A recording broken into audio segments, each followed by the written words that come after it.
আসসালামু আলাইকুম ওয়া রাহমাতুল্লাহ। বন্ধুরা, আজকে হচ্ছে এই গ্রীষ্মকালের এমন একটা দিন। আজকে হচ্ছে 30শে এপ্রিল 2025। আজকে এই যে এই খোলা থেকে ভিডিও করছে, আমার ভাতিজারা সব ধান কাটছে কালকে, এবং এবং এবং এই ধান কাটার পর দেখুন এগুলো বিক্রয়ের জন্য এগুলো প্রসেসিং করছে। এখানে কয় বিঘার ধান? এখানে 7 বিঘার ধান আছে। মোটামুটি ফলন এই ঝড় বৃষ্টির জন্য খুব চিন্তা করছিল তারা, এবং এই চিন্তার জন্য মানে খুবই চিন্তা হচ্ছিল, তার কারণ ফসলগুলো ঘরে উঠবে কি না, এটা একটা বিরাট ব্যাপার। এখন বেশ রোদ আছে আর কি। এই যে বাড়িটা দেখতে পাচ্ছেন, এটা আমার ভাতিজা আব্দুর রাজ্জাকের বাড়ি।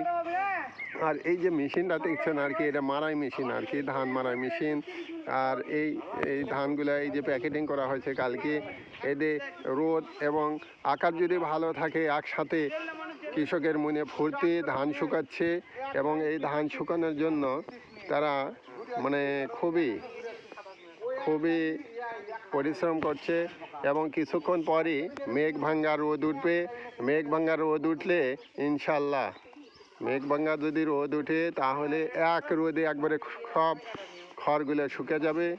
আর এখানে যে কাজ করছে আব্দুর রাজ্জাক, তারপর এই যে জুলফিকার, এগুলো হচ্ছে ডাইরেক্ট কৃষক আর কি। এরা কৃষির সাথে জড়িত।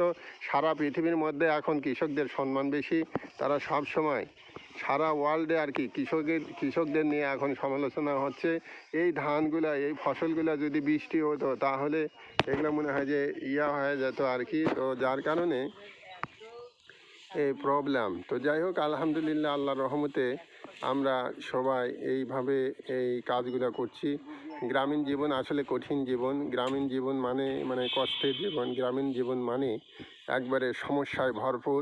গ্রামীণ জীবন মানে এই হচ্ছে কৃষকের জীবন আর কি। কৃষকেরা এই মনে এখন ফুর্তি, তার কারণ এই যে ফসলগুলো আসছে চলে, এই ফসল আসার জন্য সম্পূর্ণ প্রয়োজনীয় জিনিসপত্র তাদের চাহিদাগুলো মিটে যাবে। তার কারণ অনেকে আছে যাদের ফসল বিক্রি করে তেল সারের দাম এগুলা পরিশোধ করবে, বিভিন্ন সংসারের খরচপত্র যা লাগে, কাপড় চোপড় ইত্যাদি। তারপর বিভিন্ন সারা বছরে যে পরিকল্পনা থাকে এই কৃষকের, মানে কৃষি কাজের উপর, এই ফসলের উপর। তো যাই হোক বন্ধুরা, আমরা এই ভিডিওটা আপনাদের জন্য তুলে ধরলাম। এই যে শুকনো যে পলের পালা দেখতেছেন, এটা খ্যারের পালা।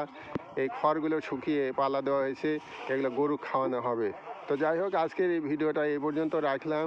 সবাই ভালো থাকবেন, সুস্থ থাকবেন। সবাই এই কৃষকদের জন্য দোয়া করবেন। কৃষকের মঙ্গলের জন্য আমরা সব সময় কাজ করে যাব ইনশাল্লাহ। সবাইকে আমরা সেবা প্রদান করব। তো ধন্যবাদ সবাইকে। এই ভিডিওর মাধ্যমে একটা মেসেজ দিতে চাই যে পরিশ্রম আসলে সফলতাই হচ্ছে সফলতা আনবে আর কি। পরিশ্রম ছাড়া কোনো কিছু সম্ভব নয়। তো সবাইকে ধন্যবাদ। এই পর্যন্তই।